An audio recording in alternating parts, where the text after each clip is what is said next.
Ya, terima kasih. Selamat pagi teman-teman. Eh, saya tertegun tadi ya mendengar presentasi tiga narasumber sebelumnya. Eh, ini penting menurut saya karena ini pupuk moral bagi gerakan, bagi perlawanan di Indonesia. Eh, dan saya juga secara pribadi juga menyampaikan maaf ya ke teman-teman guru. Eh, karena kami selama ini terlalu fokus di hulu, di lingkungan dan sumber daya alam. Dan saya rasa antara hulu, rakyat yang menjadi korban lingkungan dan eksploitasi sumber daya alam dan hulu itu tak bisa dipisahkan. Nah, saya mau menjelaskan dua perjalanan utama di Indonesia. Perjalanan pertama, riwayat manusia Nusantara dengan alam. Yang kedua, riwayat perjalanan pemerintah Indonesia dengan korporasi. Nah, Indonesia sebenarnya satu dari tiga negara di dunia ini yang sepemahaman saya konstitusinya itu hijau. Ada Indonesia, Portugal, Jepang. Kenapa tiga negara ini dikatakan konstitusinya hijau? Karena dia mengandung filosofi bahwasanya negaranya mendeklarasikan diri itu untuk melindungi hak orang untuk hidup, mengembangkan kehidupannya selaras dengan perkembangan alamnya. Nah, atas dasar filosofi inilah Walhi tadi disinggung oleh teman kita dari Elsa, dulu menggugat JICA Jepang di Jepang. Gugatan kita dalam materinya ditolak, dikalahkan, tetapi gugatan kita diterima oleh pengadilan Jepang. Kenapa diterima? Karena kita menggunakan kaki gajah, stempel gajah, kasih mandat Walhi, bendungan yang dibangun pemerintah Indonesia dibiayai oleh JK itu merusak habitat gajah. Nah, karena filosofi konstitusinya Jepang itu menganut bahwasanya kehidupan manusia itu harus selaras dengan alam, dia menerima gugatan ini uh, harus diadili. Tetapi dia uh, memenangkan membebaskan JICA karena proyek itu proyek Indonesia, JICA cuma membiayai. Nah, apa ya dua perjalanan yang mau saya sampaikan? Pertama, secara politik Indonesia punya tonggak sejarah itu 1945 kemerdekaan dan 1965. Tetapi kalau saya melihat tonggak terpenting Indonesia itu justru 1979. Di 1979 ini ada dua hal. Pertama, sebelum 1979, penduduk Indonesia itu bertambah dua kali lipat setiap 25 tahun. Nah, setelah 1979, ada program keluarga berencana, penduduk Indonesia itu ditekan, dia bertambah dua kali lipat setiap 45 tahun. Dalam waktu yang sama juga, 1979, 70% daratan Indonesia itu dipisahkan dari rakyatnya. Dia ditunjuk sebagai kawasan hutan. Nah, apa makna dari dua ini? Satu, Indonesia sebagai wilayah, dia diploting untuk masa depan dari 1979 sebagai penyedia raw material. Yang kedua, pemanfaatan penggunaan sumber daya alam Indonesia itu dipisahkan dengan pertumbuhan kesejahteraan manusia ini. Dari dulu, semua manusia di Indonesia ini mau bikin rumah, itu cukup 1 minggu. Karena seluruh bahan bakunya ada di hutan mereka. Dan membuat rumah itu pengetahuan semua orang di kampung. Ada yang bisa bikin atapnya, bikin dinding, dengan lantai, fondasi, dan seterusnya. Setelah 1979, orang sudah meninggalkan, membuat rumahnya itu sendiri-sendiri di kampung. Dulu orang habis menikah 79, 1 minggu orang satu kampung bikinkan rumah. Nah, setelah 1979, orang sudah mulai berubah, atapnya sudah mulai seng, dindingnya sudah mulai semen. Nah, ini ada hubungannya nanti dengan perjalanan negara dengan korporasi.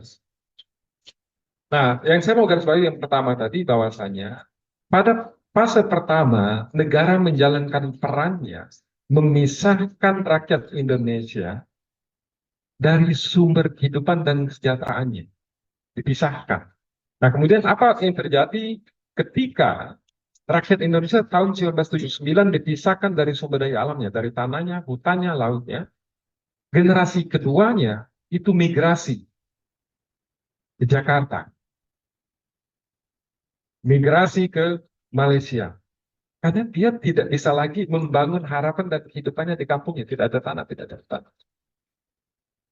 Perkebunan sawit pertama di Indonesia, skala besarnya itu dimulai tahun 87 itu di kampung saya, di Bengkulu sana, itu dibiayai oleh World Bank. Nah, generasi kedua, karena tanah sudah tidak ada lagi di kampung, generasi keduanya pindah semua ke Jakarta, dari kehidupan di Jakarta. Itu terjadi di seluruh Indonesia. Jadi fase pertama pemerintah Indonesia itu memisahkan rakyat dengan sumber kehidupannya, dengan tanahnya, dengan lautan.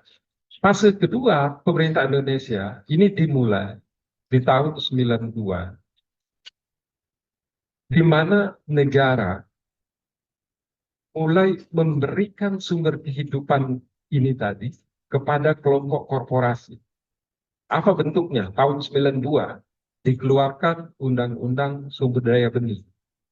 Apa bentuknya? Tahun 91 dikeluarkan Peraturan Presiden tentang hutan tanam industri. Tahun 93 mulai pertama hutan itu dilepaskan untuk perkebunan kelapa sawit.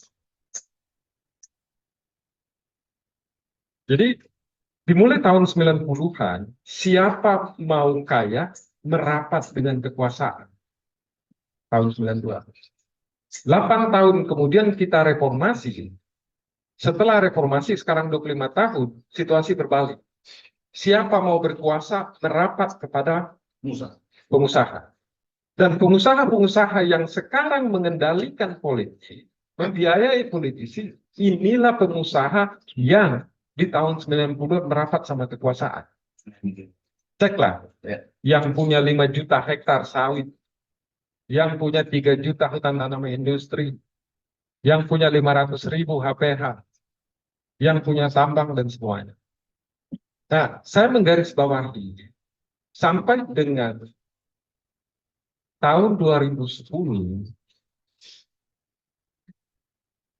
bisnis tidak bisa untung di Indonesia tanpa melanggar HAM. Bisnis sumber daya alam. Semua bisnis sumber daya alam itu melanggar hak asasi manusia. Baik itu hak untuk hidup maupun hak untuk mengembangkan kehidupan. Kenapa? Karena tapak dari bisnisnya, tambang, sawit, kayu, itu semua hak rakyat yang diambil, dipindahkan ke mereka. Nah, yang harus kita koreksi bersama bahwa rantai suplai dari bisnis yang kotor ini, dari hulu sampai ke hilir, mereka menghisap dan menindas manusia. Di hulu dia merampas kehidupan manusia, dan di hilir generasi kedua yang terampas sumber kehidupannya dipaksa untuk bekerja kepada mereka. Itu orang-orang yang punya tanah di Sumatera di tahun 90-an, tahun 80-an, itu anak-anaknya usia kami sekarang. Itu yang sekarang menjadi buruh di Tangerang, di Bekasi, di Banten, di Jakarta. Nah, secara konstitusi yang harus kita periksa itu pasal 33. Sampai dengan tahun 92, negara itu melanggar konstitusi itu pasal 18 huruf D. Bahwasanya negara harus mengakui, melindungi masyarakat adat dan segala tradisi hukumnya. Tahun 92 itu yang dilanggar oleh negara. Dari 92 sampai 2020 yang dilanggar oleh negara itu pasal 28 huruf H. Bahwasanya lingkungan yang baik dan sehat itu hak setiap orang. Nah, sekarang setelah Undang-Undang Cipta Kerja ini diakumulasi pasal 33 yang dilanggar. Pasal 33 itu, bumi, air, tanah, udara, semuanya dikuasai negara itu untuk sebesar-besarnya kemakmuran rakyat. Nah, dari penjelasan saya tadi, bumi, air, tanah, dan semuanya dikuasai negara sebesar-besarnya itu untuk keuntungan korporasi. Rakyat minggir, rakyat diusir. Nah, setelah 2020, posisi negara sudah berubah. Posisi pertama tadi, memisahkan rakyat dengan sumber dayanya. Yang kedua, mulai memberikan sumber daya kepada korporasi. Nah, sekarang negara itu sudah menjadi instrumen dari bisnis. So, negara jadi instrumen bisnis sekarang. Padahal konsep negara itu ada, dia menjaga agar usaha tidak merampas hak orang. Nah, sekarang negara itu berubah. Negara instrumen dari bisnis. Apa buktinya? Satu, penyelenggara negara, baik itu eksekutif maupun legislatif, dia tidak bisa memisahkan dia pemegang saham atau pemegang mandat ketika mengambil keputusan. Mengeluarkan undang-undang, membentuk undang-undang. Mengeluarkan keputusan politik.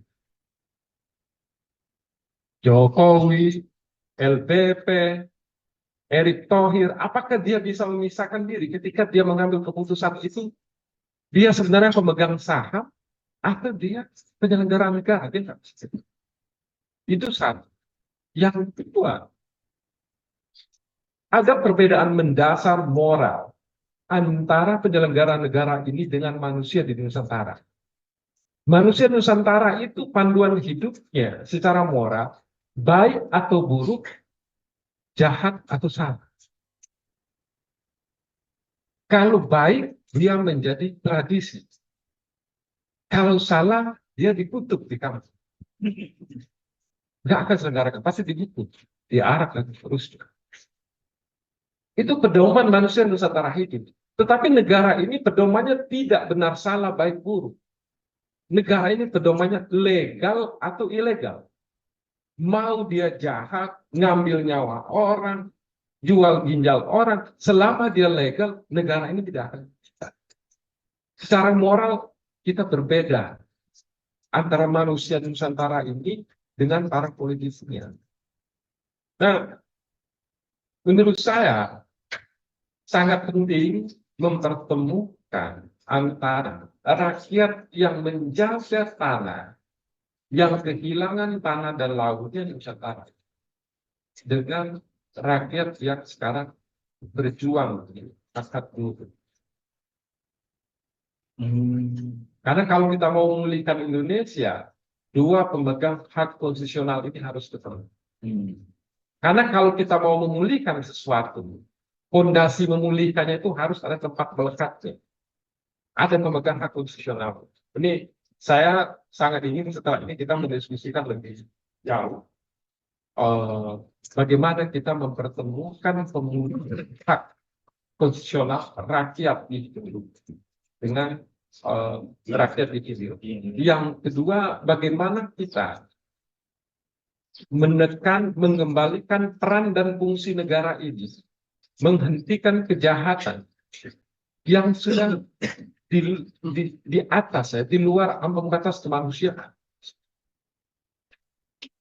Dan yang ketiga yang terpenting, kita meluruskan logika dan moral publik. Sekarang negara menjadi instrumen dari bisnis, saya bilang. Apa contohnya? Batu bara itu punya siapa? Kalau kita lihat ke pasal 33, batu bara itu punya rakyat. Tapi sekarang punya siapa? Contohnya yang pemilihnya sekarang Haji Isam. Masalahnya di moral di kita. Orang yang sudah merampas kekayaan rakyat disebut crazy rich. Sultan. Dia yang rich, kita yang crazy. Itu memuja orang yang merampas kehidupan orang lain. Nah, sekarang negara memaksa rakyat membeli batu bara ini.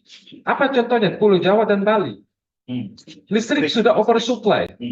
Rakyat dipaksa naikin kilometernya. 450 harus jadi 900. 900 harus 1.200. Menteri SDM bagi-bagi responder. Maksa orang beli AC. Semuanya ada orang gunakan listrik melebihi hariannya. Apa tujuannya? Supaya batu bara ini ada pasar. Jadi rakyat sudah dirampas kehidupannya di kampung, pindah dari kota, diperas lagi untuk menjadi pembeli tetap produksi dari para penjahat itu. Nah, saya sampai di sana dulu, teman-teman. Semoga ini berguna supaya kita sama-sama melihat dalam kerangka besarnya. Kalau saya menggarisbawahi negara ini sudah melenceng dari cita-cita proklamasinya. Saya rasa memang generasi ini yang bertanggung jawab untuk membalikannya ke rel semula. Terima kasih banyak. Assalamualaikum warahmatullahi wabarakatuh.